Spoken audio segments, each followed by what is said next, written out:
can I turn this into a short-term rental? Yes, I can. Okay. And I can make more money. Okay, great. Now I have an option here.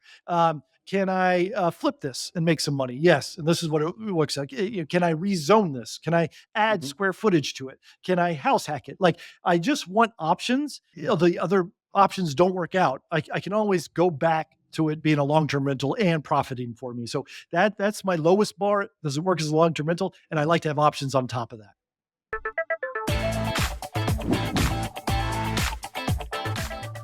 Talk to me about after college, moving to New York City and what your steps were initially when you moved into New York City. You've got some pretty funny stories, I think. Yeah, well, I moved to New York and I had no connections, and I didn't know what I was doing, and it was the most expensive city in town. So I found the cheapest place I could possibly do to find a rent, and it was an illegal sublet in the Spanish Harlem project. So I was paying $400 a month to stay in the projects, and I didn't, this is how naive I was. I didn't even know it was the projects. I was living there for about 9 months, and everyone, I couldn't figure out why people wouldn't come over and visit me, and they're like, "We just feel unsafe. You live in the projects." And I was like, "I do." And I Mhm. just thought it was New York City living, but I just, that's all I could afford. And that's how I could live in New York.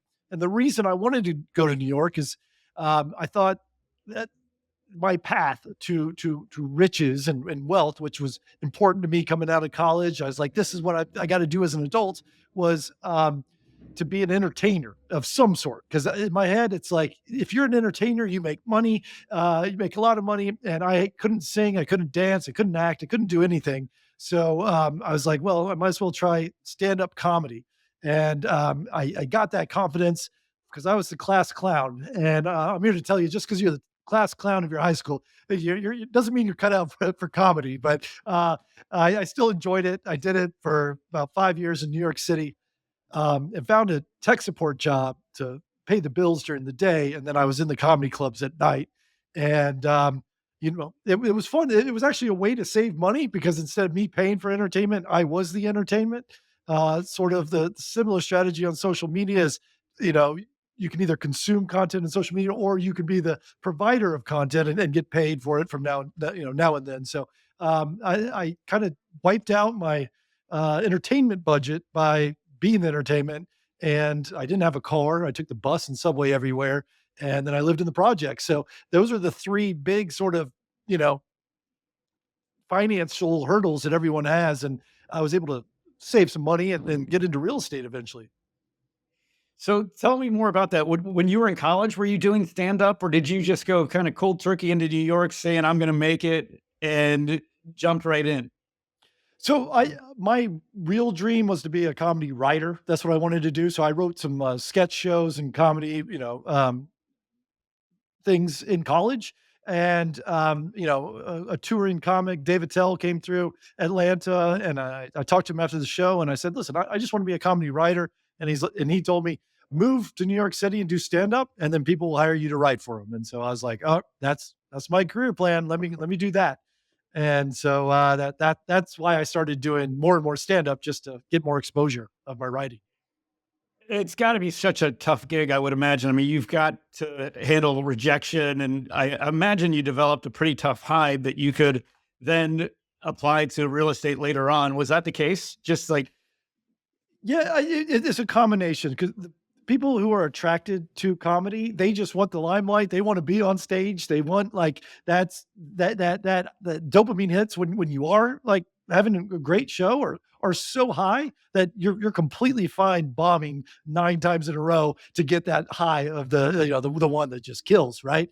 right. And then also in New York City, like, people are in the subway, like, cutting their fingernails and brushing their teeth because you're like, I'm never going to see these people ever again. And so it's the same sort of way when you're on stage. Whoever's there, it's like, if I embarrass myself, I'm never going to see these people ever again. It doesn't matter, kind of thing. So you trick your mind into having little safety nets of your ego, just in case if things go south.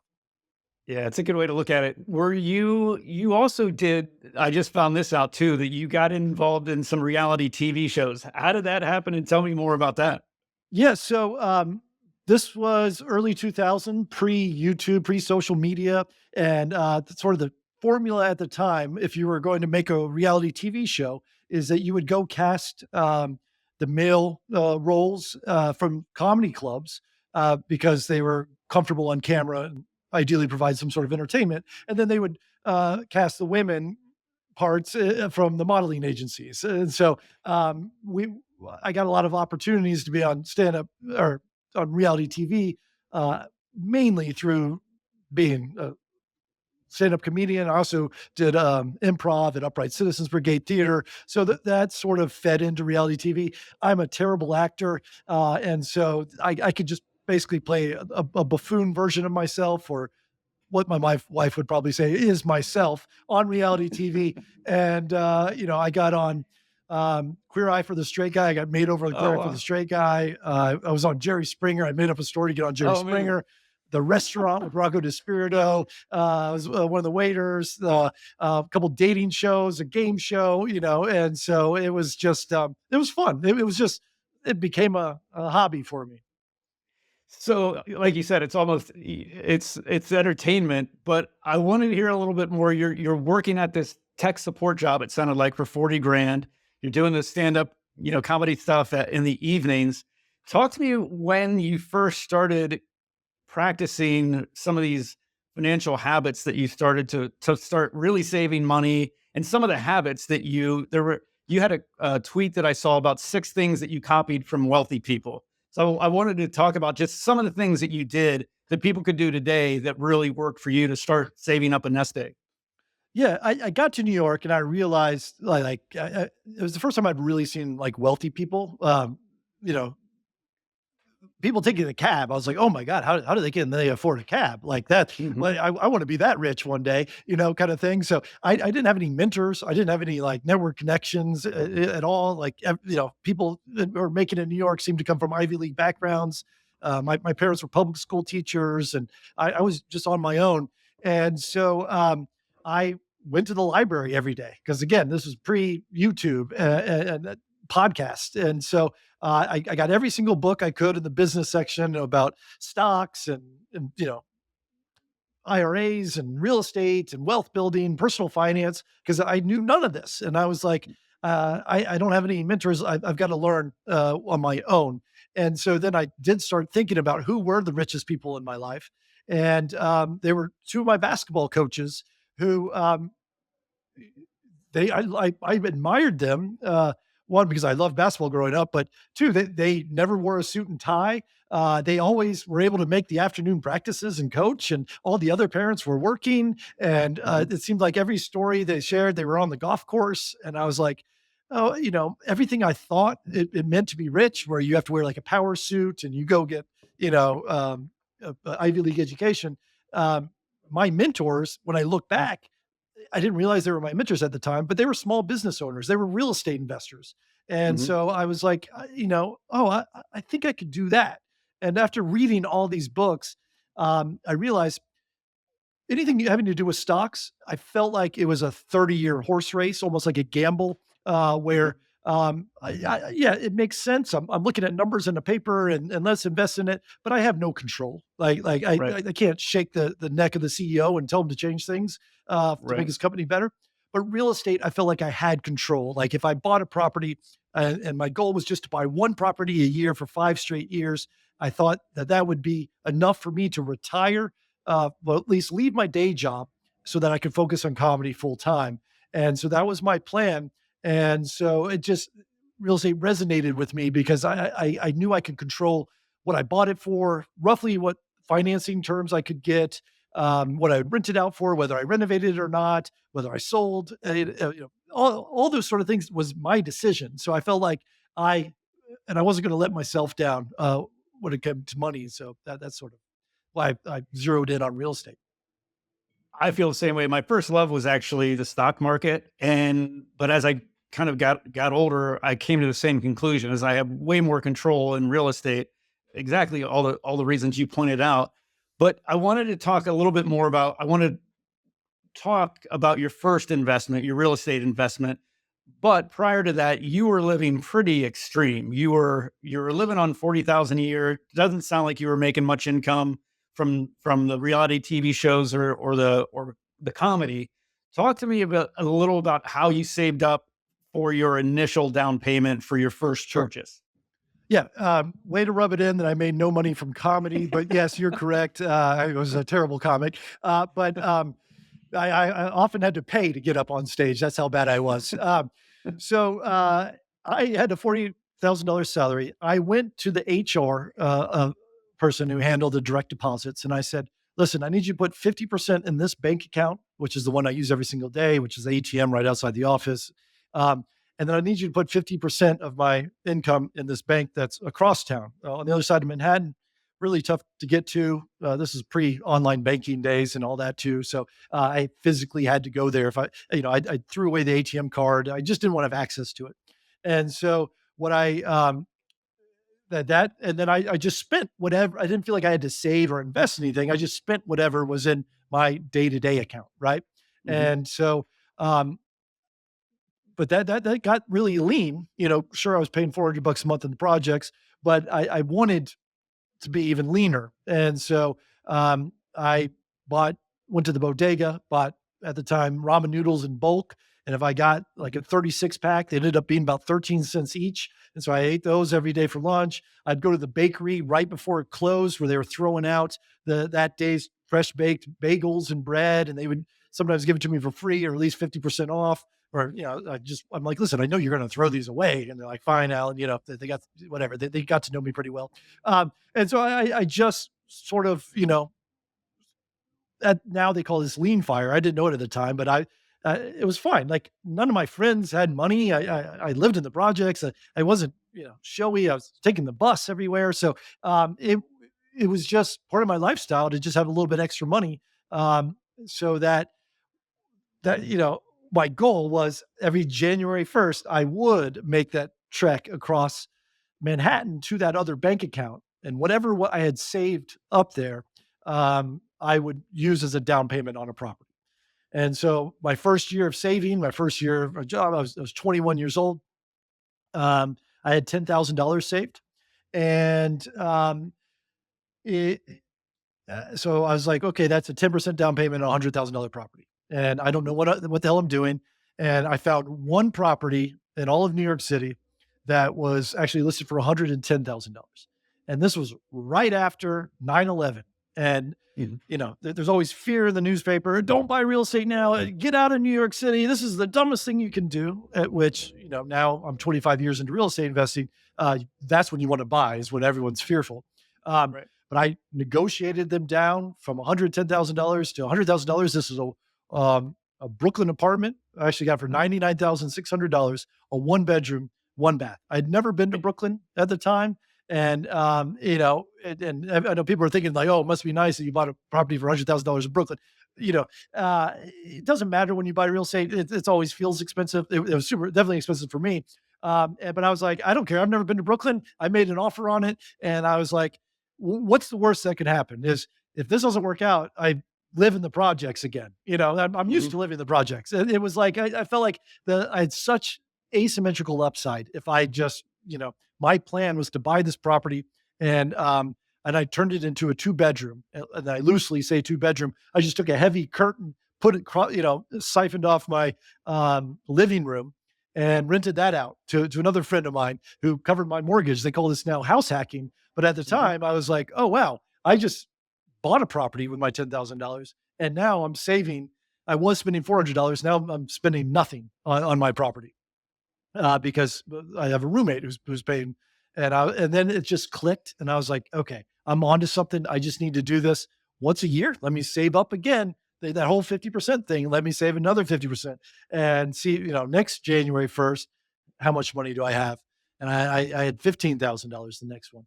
And so then I bought a duplex. And then I moved, it was two, three bedrooms, duplexes on each side, so six bedrooms. But I rented it to five. I moved in and rented it to five comedians. We called it the House of Clowns. And then that paid all my mortgage as well as an extra $2,000 on top of that profit, which was more than my take home paid on my day job. So I could Right. have left my day job after my second purchase. Um, but I the sacrifices, Brooklyn at the time, It was on Myrtle Avenue, which they called Murder Avenue. Mhm. People were always stop me and say, "Are you a cop? Are you living here? Did you move here because you're a police officer?" And I was like, "Do you want me to be a cop? Like, what's the right answer? Like, what's safest Mhm. for me? Like, yes, I'm a Right. cop, or no, no, I'm a cop. Like, Yep. I don't know how to answer you." And they're like, "Oh, then you're definitely a cop." I'm like, "Okay, I can't win." So, I lived in places that, you know, you look like a genius if you invest in real estate and wait. Real estate's not get Yeah. rich quick. It's get rich eventually. Yeah. So was that your strategy going into it, this house hacking idea? I mean, house hacking really wasn't a thing, I don't think, or maybe it was a thing, but it wasn't called house hacking at the time you were doing it, right? Yeah, no, I think Brandon Turner of Bigger Pockets fame coined house hacking. So kudos to him. Uh, what was a thing was being a landlord. And so to me, Yeah. it made sense that's what I was trying to be. I was like, if I buy property and I owe X amount of dollars, but I charge Y amount of dollars, then I get paid that difference. And I was like, it'll probably take me 5 properties to replace my $40,000 day income, after taxes and everything like that. I was already living on $19,000. So roughly $20,000 after the 50 split.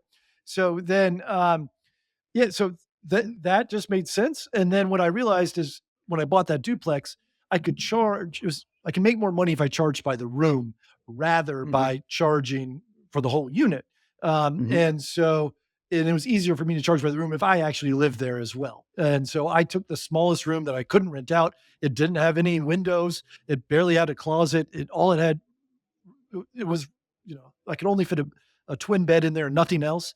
And so I was like, okay, I'll live here and I'll rent out, the master and the primary bedrooms and for a little bit more money than the rest. And so it was, you know, I wanted to live with my friends anyway, other comedians. So it was a great setup. And um, it, the more money that I saw, I was like, it just reiterated, I need to do more of this.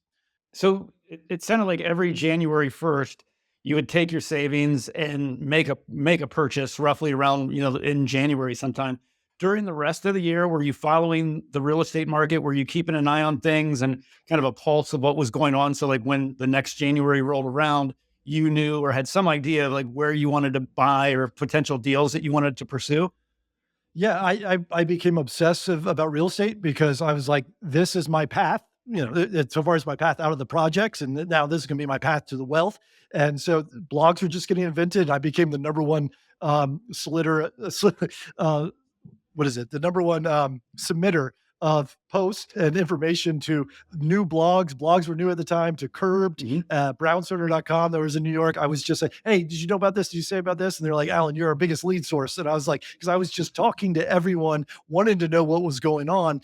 And so I was just obsessed because I was like, this is my path. This is, I can't I don't have the skill set to get paid a big salary. I hated corporate world. It wasn't for me. I just felt Hmm. like I had to kiss butt to my boss and hope that they give me a raise or give me a new position. Like again, I just wanted control. I just felt like I only had there was always a ceiling, and I didn't have the pedigree to Yeah.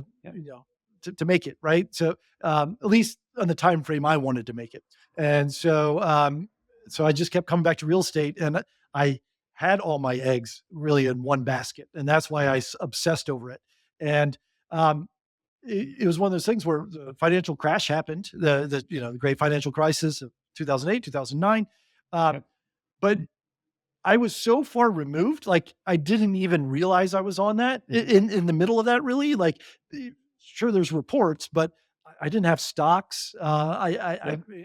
If anything, real estate became easier for me. I couldn't get Hmm. loans, but it created a higher demand of renters because fewer and fewer people were interested in buying real estate. They didn't want to buy real estate in New York, or they couldn't because they lost their jobs or whatever. And so my properties, sure, let's say I bought let's see, my second duplex. I bought it for $450,000 with 10% down. I 15 of my own money, but also borrowed $30,000 hard money to get it done.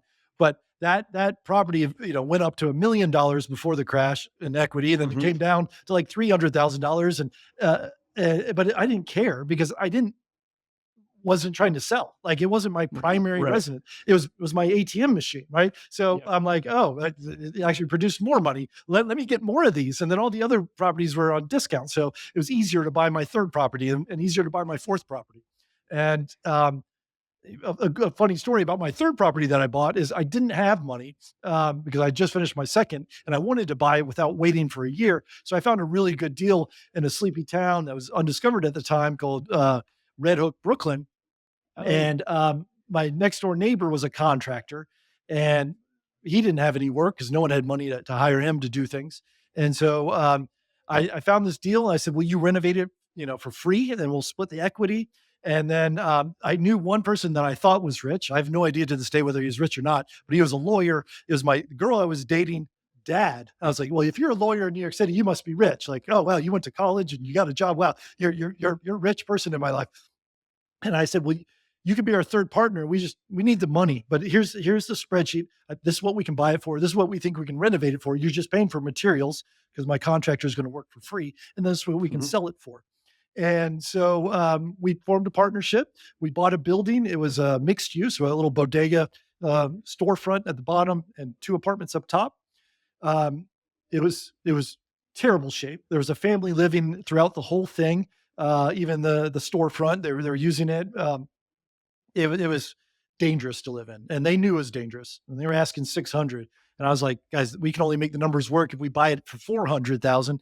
And so we got them down to $400,000. We bought it, $200,000 of materials to renovate it, and we sold it for 1.1 million. And a year later, and so I think roughly I made 150, $160,000 at the end of it.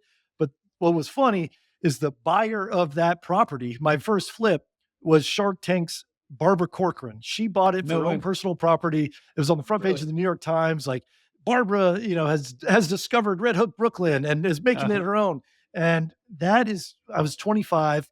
I just made $150,000. That's like That's working huge. 3 years as a tech Right. support job, right? And I was like, okay, screw comedy, screw Right. corporate. I'm going all in on real estate. And that was just the confidence boost that I needed. That Barbara Corcoran's buying my properties, and I'm 1 year ahead of her in the neighborhoods that I'm looking at, and all this. Yeah. Like, this is something I should lean into. Maybe and so I haven't looked back since.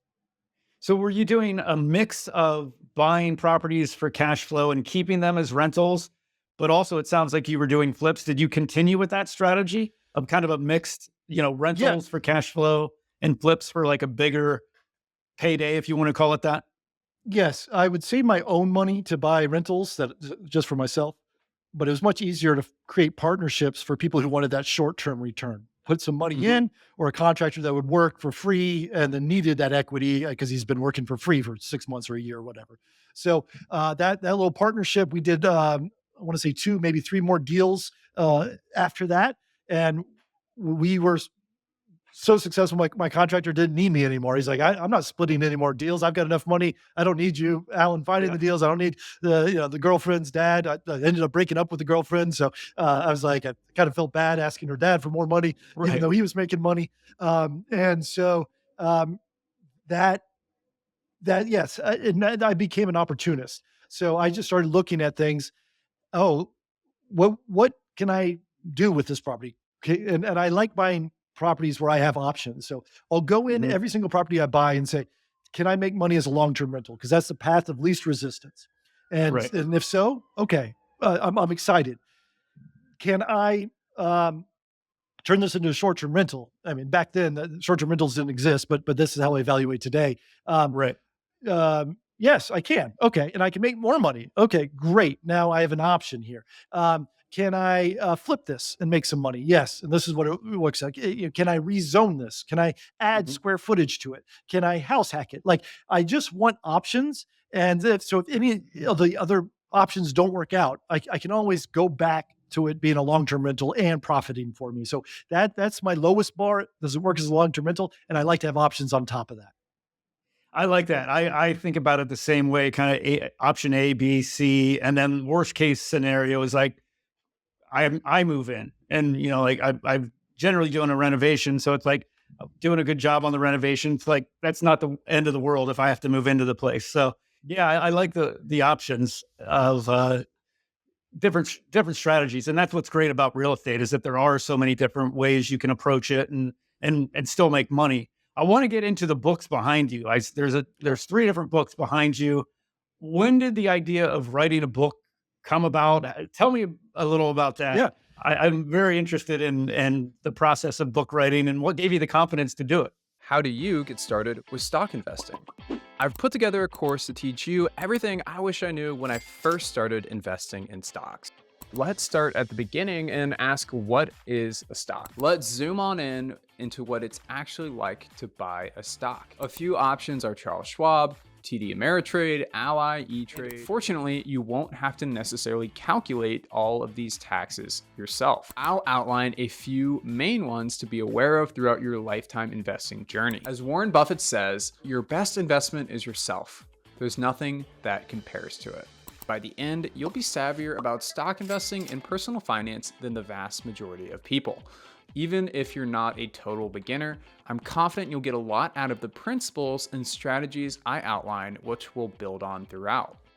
A link to the course is available in the description below. See you there.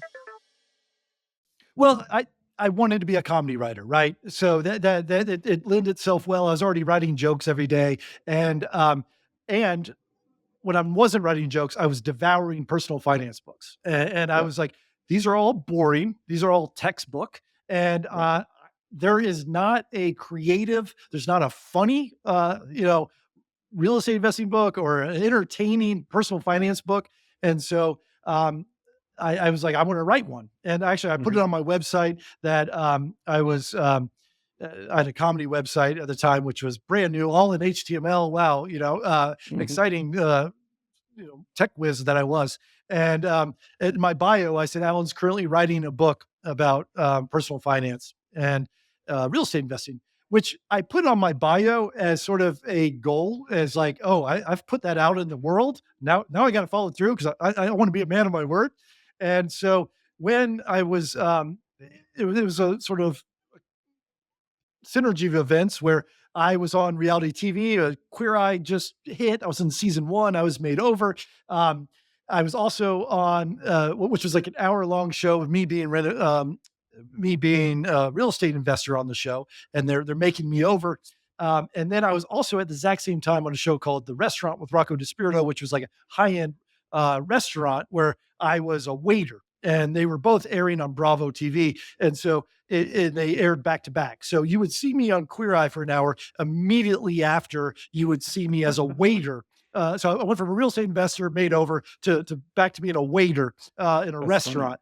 And then the Barbara Corcoran thing hit the New York Times, and I was in, like, everyone's like, who the hell is this guy who's like a Yeah. chameleon, and is he a waiter, is he a real estate investor, is What he, is it? and so all those things. I was getting a lot of press all at once, and so luckily, someone, a publisher, Random House, someone, an editor worked there, was following this, and you know, there was actually petitions to get me off reality TV. I was trying to, like, people were really upset because I ruined the illusion of reality TV for them. And she reached out to me and said, "Hey, I'd like to see your book that you're writing that you talk about on your website." I was like, oh, damn! I have not written that book. I was like, but I didn't say that. I was like, sure, Right. let's meet in 2 weeks.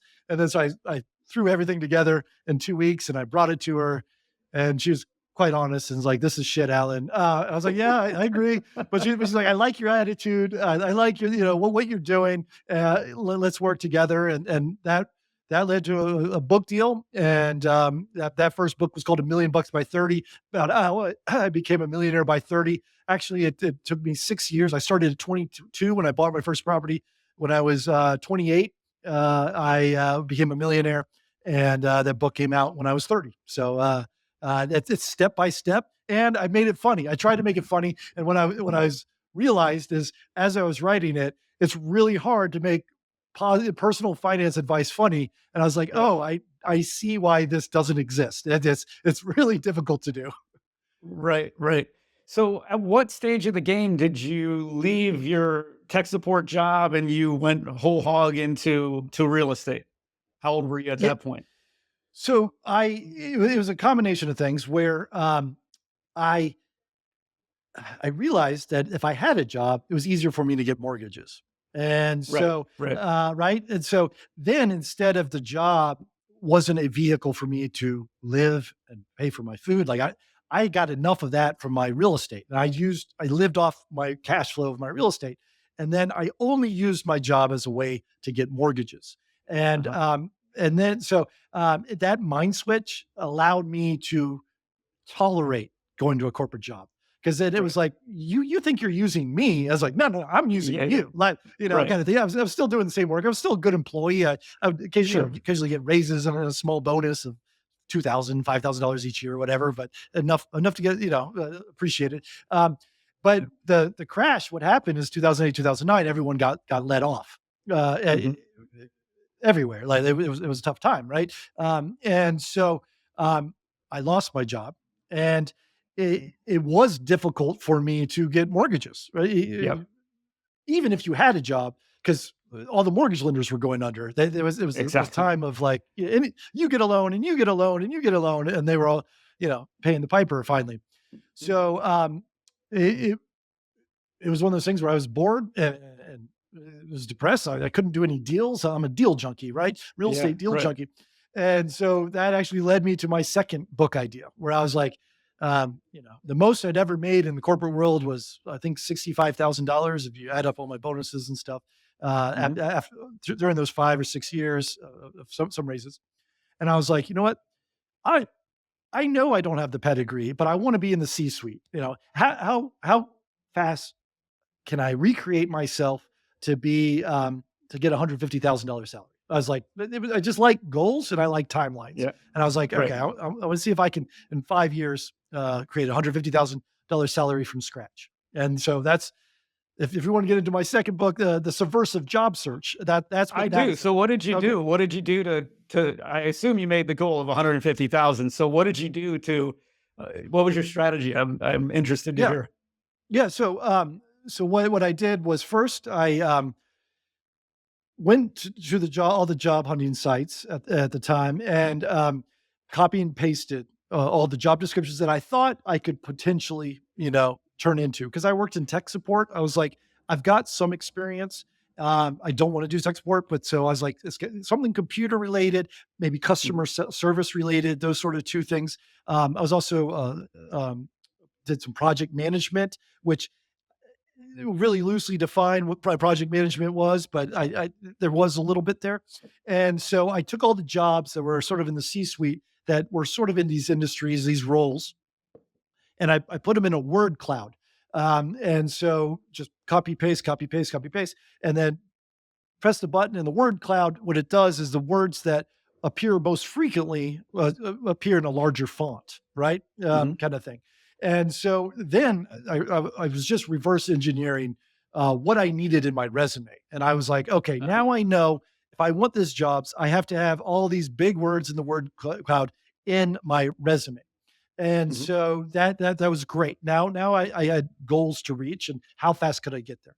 And quite often, many of them wanted an MBA, and but a few of them, which I wasn't going to do and didn't have the money Right. to do and didn't have the time to do. But I was like, okay, they want an MBA that has this sort of expertise. And I would find like online certificates or courses that were like a 3 week course or a 6 week course that were similar. So I could check that box, right? Like it wasn't an MBA, but I could go get a project management designation, which was like a 6 weeks, online course kind of thing. Mhm. And so I just reverse engineered that way. I got really creative and would finesse what I was doing at tech support, right? Like, sure, I was answering tech support, but also if someone was implementing their software rollout, I had to create a plan that says, okay, we're going to do this week, and the next week we need to do this. And I'm like, oh, now I've got project management experience, right? Oh, I was talking, and now I've got customer service. So I took my one job, which was tech support, and made it into 10 different roles that so I could go down different alleyways, right? And so one thing led to another. And also I got a new job, and because I didn't care about this job, in that I knew I wasn't going to stay there for. I had a goal, so I got a job offer of $65,000, which was what I was making before. And then I just spent my entire time at my desk when I wasn't doing anything applying for other jobs. Mhm. And I would just, I didn't care what it was as long as it was closer to $150,000. And what I realized is like people weren't fact checking me. So when I'd go in an interview, I would be like, yeah, I make $85,000. The checks and balances may be better now, but or maybe I didn't get the jobs because they did do checks and balances. But I'll be like, I'm looking for $100,000 job because I make 85, and they're like, oh yeah, we understand that. And they're like, sorry, Alan, we can't pay you 100, but we can pay you $87,000. And I'm like, okay, I'll Mhm. take it. And so I just Right. kept doing that, and so I didn't want to stay at a job for 2 years because I realized, um, and what I realize now as a business owner who has employees is that I have a budget, right? I can only pay my employees so much. Even if you're a rock Mhm. star or superstar, there is a time where maybe I can't pay you what you're worth, and Right. I wish I could. And I understand you leaving because you Mhm. can't. You are worth more than I can actually pay you. But if I do Yep. have it in my budget to pay you, then I will to keep you around. And so I would work really hard at my job and say, listen, I am got an offer for 87,000 over here. Can you match it? And because I've been busting my ass, and sometimes they would, and sometimes they wouldn't. Then they'd be like, "We get it, Alan. We understand. Go, take the money, right?" And so I wasn't like burning bridges or anything like that. And then once I got that $87,000 job, every free moment was, how can I get a $90,000 job, right? Because most people get a 3% raise, 2% raise, things like that. But it takes a whole year where that might happen, but I could get a $10,000 bump, a $15,000 bump in 6 months or in a Mhm. year. That's so much better. And then what I realized is, or what I wanted, I was like, once I hit $100,000, then I can kind of pick the job that's close to my house or has the perks that I want, or something I'm interested in. But Mhm. let me spend the next 2, 3 years just getting up to the chain where now I can have options, but I don't. I think people get too picky about their jobs when they're early in their career, and I was just Mhm. like, no, let's chase the dollar. Let's stay in the industry that I want to be in, and then and get to the top. So, spoiler alert: subversive job search. Yes, I eventually did it. I think it took me 2.5 years to get up there, and so everything I did, I would have recruiters. I worked with multiple recruiters, which are great because their job is to go get me a job, and I'd be like, "Don't call me unless you have a job that's $125,000." And Mhm. so, but I'm not paying them anything. It's like having a real estate Right. agent. Like Yeah. they get a commission if they can find me a job paid by the employer. And so Right. I would utilize them, and I was just using every tactic that I could. Um, now that I'm older, if anyone really wants to go this route, what I realize is every company that I worked for, the salespeople, the best salesperson in every company made more than the CEO. And so if you Is want that to right? make a lot of money, yeah, it's because it's untapped commissions. Like, go sell our Right. product. The more ones you sell, you're going to get a commission. And so Yep. go sell something expensive because working in software, the people selling $100,000 software packages. I mean, they had boats and everything, and I was like, and they were dumb as rocks. Like all they did was go out drinking with people, and I was like, I sort of pivoted into sales at the end because I was like, I Oh, can be dumb and I can go drink in with people, but it seems so much easier and more fun than being a CEO somewhere. that's funny. I like how you just gamified the whole process of job search and career advancement. It's pretty cool. So that one's called some subversive job search. Yes, yes. Cool. So I want to talk about the next one, House Fire. That I think is a brilliant name for a book.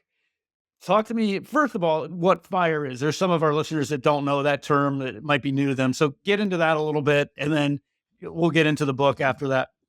Sure, yeah. And Housefire, just like Subversive Job Search, just like $1,000,000 by 30, meant to be entertaining and fun. Yeah. But FIRE stands is an acronym and sort of the a niche personal finance community that stands for financial independence and retire early. I didn't come up with FIRE. I would have come up with something way more creative than that, but it just doesn't really roll off the tongue. Financial independence, retire early. But that's the FIRE movement that you maybe seen some press about or found some Reddit threads or whatever. And it's a strategy that is really when do you know you can retire? And this guy, the professor at Trinity University, about 40 years ago, ran a bunch of Monte Carlo simulations and things, and realized that um, if you have 25 times your annual expenses saved up in a stock portfolio, regardless of your timing, if you right after the stock market crash or right before you put all your money in, um, as long as you withdraw 4% of your stock portfolio of that 25x your annual expenses. So if you have $100,000 you're spending a year, 25x is that 2.5 million. I'm 2.5 terrible. million. Yeah. Yeah. So if you have 2.5 million in stocks, it doesn't matter what's happening in the stock market historically, as long as you withdraw 4%, that's $100,000 and you can maintain your lifestyle. Um, Mhm. I didn't like that. I hated that because one, it was, yeah, of course, I got to save 2.5 million. I have options like that number was so ludicrous to me that I Mhm. was like, yeah, I got to work for 30 days or 30 years to get there and live in the corporate Right. life. Like that wasn't exciting. So I was like, Yep. but I understood like living below your means. And so like a lot of it was, okay, well, don't live for $100,000, walk Yeah. everywhere or house hack so that your expenses are $80,000. And I didn't want to do that either because as I was growing older, I wanted a higher level of lifestyle. I think everyone Sure. does. No one wants Yep. to plateau or live below their means as they get older. And Keep eating ramen noodles. You wanted to move on yeah, from that, yeah, right? yeah. Right. I wanted to start impressing girls Right. finally. Yep. Take them out on dates, kind of Mhm. thing. Have them visit me, kind of thing. But so that I had a problem with the fire movement because of that, and then also you're on a constrained budget in retirement, right? Right. Even with inflation, even though you're drawing that same 4%, whether it's $100,000 or whatever, it doesn't go as far. And so I just saw problems with it. But I felt like I was part of the fire community. So I was like, how can I make this real estate related? How can I improve this through real estate? So, which is the impetus of the book House Fire. And Mhm. so what I realized is if you take their formula that they teach, um, that let's say I have an internet bill or phone bill combo that's $150 a month. Mhm. A year of that's $1,800. So 25 times that is $45,000. So in their methods, save up $45,000 and you can have internet for life, right? Like then they love going to Costco and everything. And I can't go to Costco and buy internet access for life. Like you can't buy that in Mhm. bulk. You can't prepay that. So this was the bill that's going to follow me forever. And I was like, it's going to take me forever to save $45,000 just to pay a $150 bill. And so I was like, let's take half of that. And that's 22,500. I know I can go buy a property for $100,000. That's back in the day, but even today, I'm still buying properties for $100,000. And with 20% down on a $100,000 property, get an $80,000 mortgage. There's about $2,500 in closing costs. That's half of what I had saved for. If I do that, put in a property manager, put in tenants in, budget for repairs, capex, vacancies, my cash flow typically is $150. Mhm. And so all of a sudden, that sort of with this by the house fire switch, where I was like, oh, all I need to do is save up for 22,500, and all that house will pay for that bill. And then then I was like, what's the next bill I have in my life that I hate? Okay, I hate my utility bills. So I can't get rid of those either. They're going to follow me for life. Let's add up the electric bill, the gas bill, all that. Okay, that water bill. Okay, that's about 150 bucks a month. Let me save another 22,500. So this is my house fire method. I bought a house for every single bill in my life. And then that also took about 5 to 6 properties. I just say all my goal, gamify, let me save up 22,500. Let me save 22,000, and it became easier and easier because I had a house that was paying my bill, a house paying my bill. So that loop the around, to save up another 20 became faster and faster and faster. And so then I just started a house for every bill, a house for every bill. And then you retire much faster. And not only Mhm. that, I live larger in retirement because what eventually happens is rent goes up a little bit. So I'm making a little bit more money. Eventually, let's say I had a house for a car note, right? A 5-year car note. Mhm. I could take, I want a Tesla. I could take $50,000 and go to the Tesla shop and hand it to the richest man in the world and say, let's exchange my money for your Tesla. And he said, that works for me. I was like, no, I'm not going to do that. how much is it going to cost for like a 5-year car note on a Tesla? I don't know. It was $500, for example, whatever it is. Yeah. I was like, okay, well, let me take my $50,000, go buy a house, put that as a down payment that kicks off $500. And that way I get to keep my $50,000. Mhm. That house pays for my car note. That car note, that house pays the richest man in the world, not me. And then eventually in 5 years, when that car note's paid off, I now have $500 to go somewhere else. That could go to my food bill or my vacation budget, right? So I had all these assets that would pay off my bills, and then eventually the mortgage would be paid off, or the note that what I earmarked it for was paid off, and then I could allocate it to another expense in my life. And that's another way. 5 years is really all it takes if you kind of take this approach. Most people, depending how large you live, to kind of siphon off your little segment off, burn up those bills with the house fire method. And so that's sort of what I teach in the book as well. How many rentals would you say it takes on average to become financially independent, retire early? What would you say the number is? So that's not there's not a catch-all answer to that, Yeah, it but depends. I would say roughly five. And so Okay. you don't have to be a mogul. You don't have to, try to own 1,000 properties. If anything, five is going to change your life, and it's going to 5x your speed to retirement over the typical investing in stocks fire method. Yeah, I agree with that. I think I did the same kind of strategy.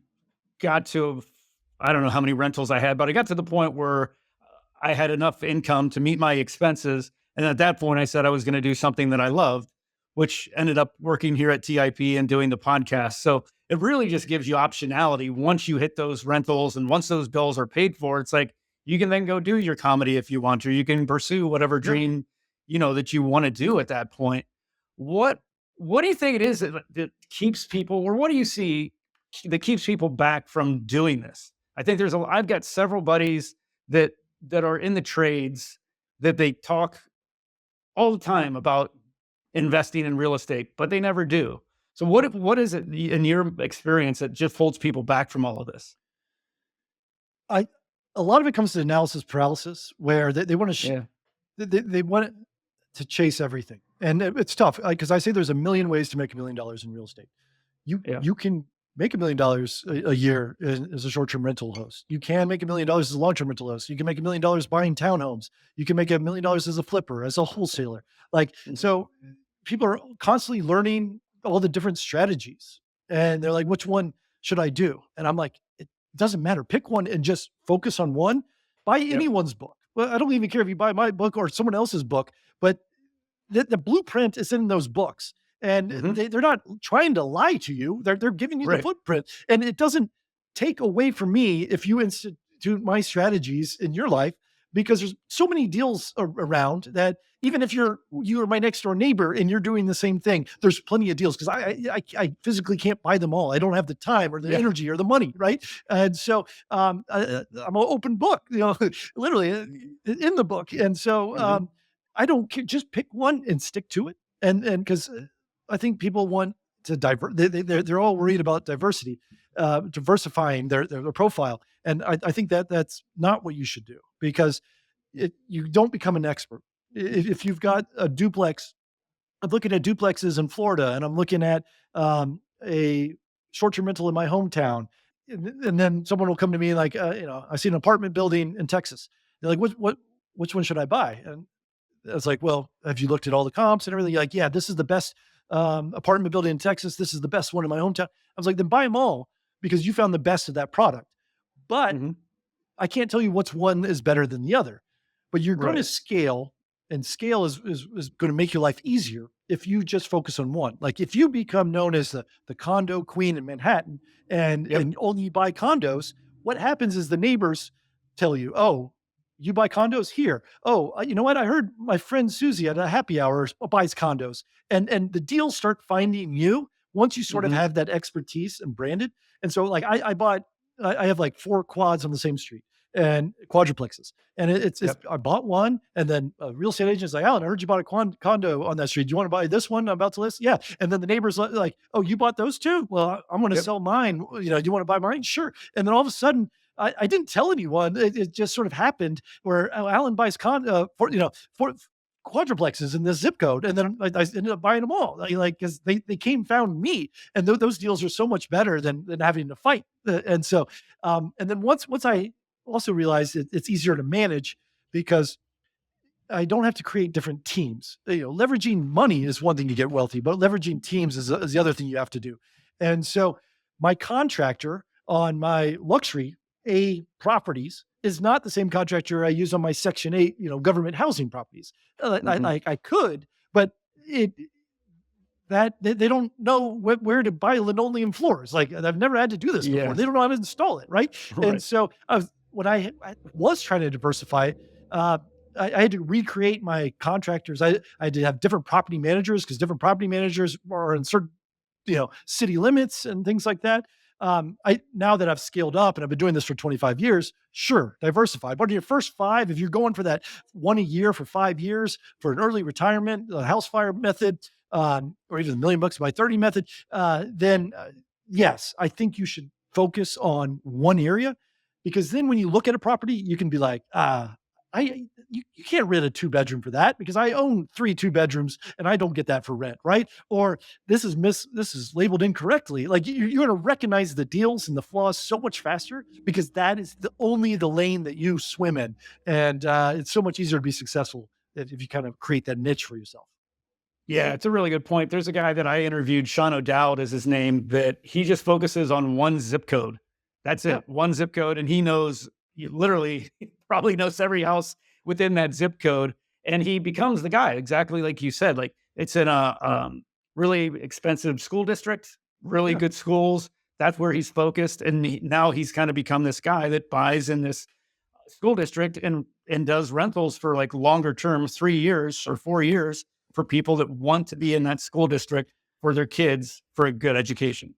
Yeah, and you're cutting out all the noise of anything that's not in Yeah. the school district, and which is great. Is I'm the opposite of Sean. I would never invest in a good school district. So, like it's okay. He found a way to make money. I teach not to buy good school districts because you're paying a premium price, and it's hard. Yep. You know, sure you're going to get long term tenants, but your cash flow is usually not as good because it's more expensive to buy the properties in a good school Yeah. district. And a 10 school district can only stay at 10 or go down. But if I buy in a 7 school district, it has the opportunity to go to 8 or a 9, Right. and I make a lot of money that way. So it doesn't mean don't do it. He found a strategy that works for him. I found a strategy that works for me. And when you have a niche yourself, you're going to find a strategy that works for you. Yeah. Good points. I want to talk a little bit about what your portfolio looks like today. Where are you focused? Where are you concentrated? Where are you seeing opportunities? What are you focused on today? Yeah, so I have only multifamily properties in Atlanta by myself, about 18 doors, mostly quads and triplexes and some duplexes. And then with some partners, we bought into a couple apartment complexes, another 350 doors. And those are all sort of in town Atlanta and in Huntsville, Alabama. And so I live here and I feel like I'm an expertise. My expertise is here, but I have invested in New York City. That's where I got started. Charleston, South Carolina. I love college towns, and it just happens that I've 1031 and sold some properties and moved my portfolio closer to me. I had too many frozen pipes happening in New York City, so I don't have to deal with that in Atlanta. But now I have to deal with termites. So I've just swapped one problem for another. But you liquidated all of your holdings in New York? Yes, and I mean, because when I moved on Murder Avenue, right? Like Yeah. it was all 99-cent stores, but bodegas, and In 10 Brooklyn, years right? later in Brooklyn, yeah. When I left, I say every property that you buy comes with imaginary lottery tickets. So I buy every property for but the house fire method. Just what bill will this pay for, right? Right. Um, and then Brooklyn changed over the 10 years that I owned there. The Brooklyn Nets came to town. The bodegas turned into Chipotle's. The 99-cent stores turned into Starbucks. And Mhm. my I sold my properties that no one wanted to live in 10 years later to celebrities, Christina Yeah, Ricci, right. Wednesday, actress who played Wednesday, bought one of my properties. And, um, you know, the mayor's right-hand man became a tenant in another one of my properties. So like really distinguished people, started moving into the neighborhood, and I didn't plan on that, Yeah. but that's the imaginary lottery ticket that comes with real estate investing. You buy for the basics, and you may get super lucky. And uh, both those two of these townhomes that I bought in Brooklyn, um, I sold for $2 million each, and I bought one for 450, and I bought one with 100% financing for $1 million, and sold it a couple of years later for 2 million. So I had 2 million, two $1 million payouts, just because of these imaginary lottery tickets. But I bought them for the minuscule cash flow that would cover a bill in my life. Yeah, that's interesting. So when you talk about the basics, you're primarily buying for the cash flow, and then if there's appreciation, that's just you view it as just bonus upside, right? Yeah, because I can't control that. And that's Yeah. like the speculative, like everyone's like, "Oh, Yeah. Alan got lucky," but I didn't try to get lucky. I was like, it wasn't like, let me lose money each month. Let me break even on my month because I think the property values are going to go up. I can't control that. So I don't even, it doesn't even factor into when I'm purchasing a property. Uh, if I could control that, it sort of like felt, investing in stocks. I can't control that. So why even spend my time thinking about it? I wanted to talk a little bit about debt and leverage. I saw a tweet that you had that you said never pay off long-term fixed rate debt. Talk to me a little bit about that and your thoughts on leverage. Yeah. So, Dave Ramsey and I would probably, uh, have a really good debate on this, Mhm. if you would be open to it.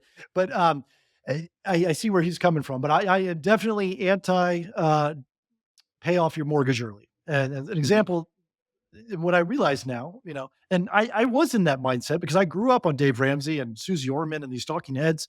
Sure. Pay off your mortgage. So I thought that was the goal, to get a 15-year mortgage. And so I did that, and I learned every single time I did that it was a mistake.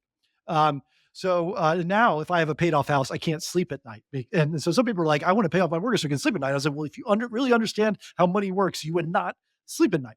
And the way I illustrate this is, imagine that, you pull into a gas station today, and you find $1 on the ground. You pick it up, and you have two options.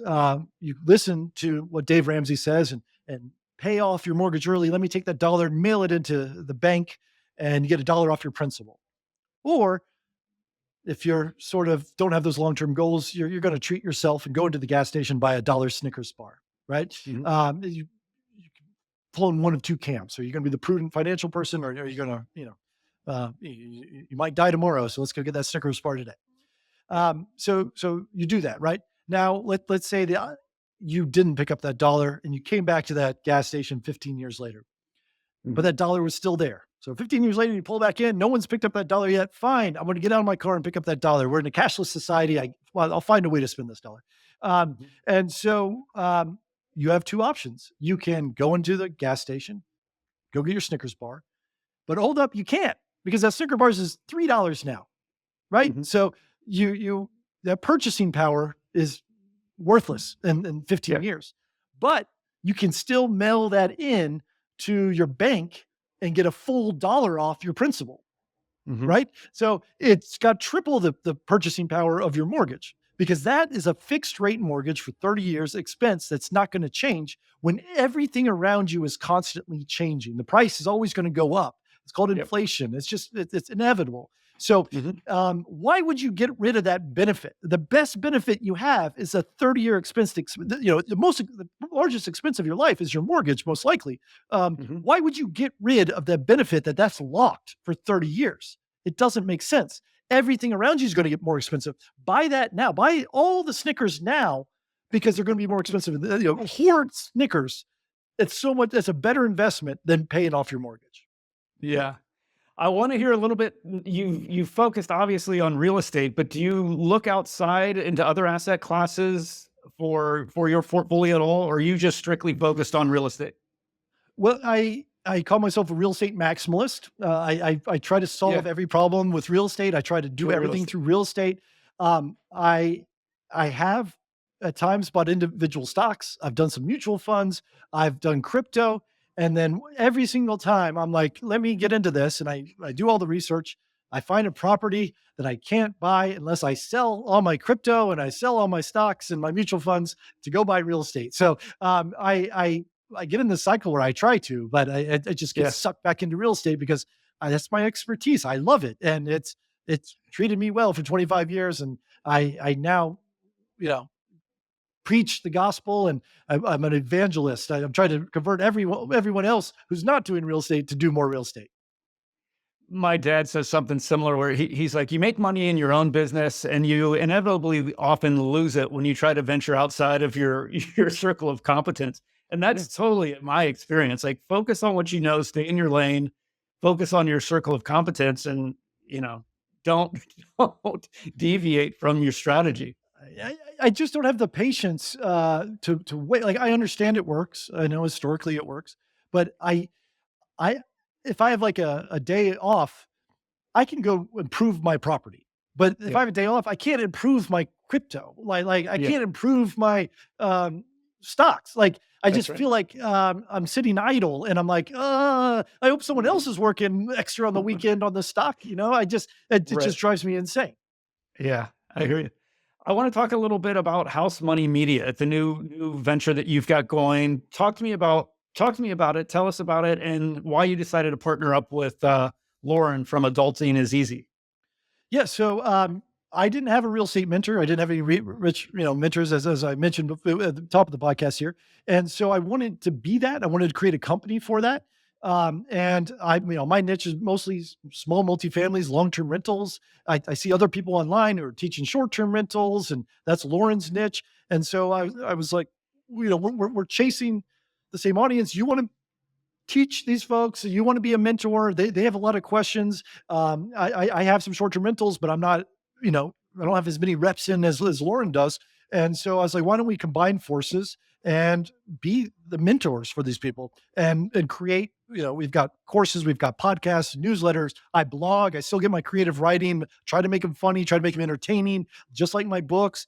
This is all at housemoneymedia.com, and you can sign up and be in our private Discord where you can post your deals, and Lauren and I will chime in, tell you our thoughts, and bring you on the podcast or whatever it is to try to change people's life. Typically, first generation real estate investors. I'm a first generation real estate investor. I had no one, Yeah. and I want to be the person, you know, so to save someone having to read 50 books in the Yeah. library, like I've done that. Let me just regurgitate what I've learned and 25 years of experience, and let me hold your hand and make it, make your life easier, and you'll be more successful, so you can change your life like I have. I just, try to give back at this point.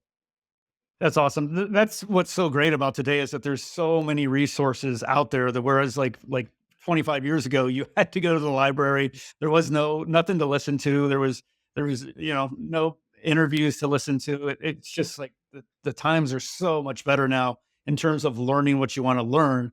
You guys are producing a ton of content. I mean, you mentioned a newsletter, podcast, courses. How do you guys manage all that? How there's a it's tough to pump out that much content. Well, we all left our day jobs because of real estate. So when we're Right. not looking at Yeah. deals, we're not doing real estate deals. That's we create content, and honestly, it's like a diary entry. Like, what did I do today? Okay, well, Yeah. this could be a learning lesson for someone. Let me put it out there. That's awesome. Alan, this has been a lot of fun. I really have enjoyed your time. It's fun to talk about the book that you've written and your journey to financial independence using real estate. How can our listeners find out more about you, find out about House Money Media, just all that you're up to? Yeah, well, I'm on social media, Real Estate Maxi. I'll also go to housemoneymedia.com. That's where our blogs and podcasts, search up the House Money Media podcast. And, you're going to find me talking about real estate. If you find me in the bar, I'm going to trap you and talk about real estate. The reason I have a podcast, the reason I write about real estate is everyone in my life is sick of me talking about real estate. So now I have to talk real estate to strangers. Right. I love it. Alan, thanks a lot for your time. This has been a lot of fun. Thanks, Patrick. The key is here we need a system where you can be average and still win. And so I think about my portfolio as basically dollar cost averaging every 18 months in real estate. Sometimes I will buy high at the wrong point in the cycle, and sometimes I'll buy low. And it's really hard to know that. And everyone wants to predict the market cycle.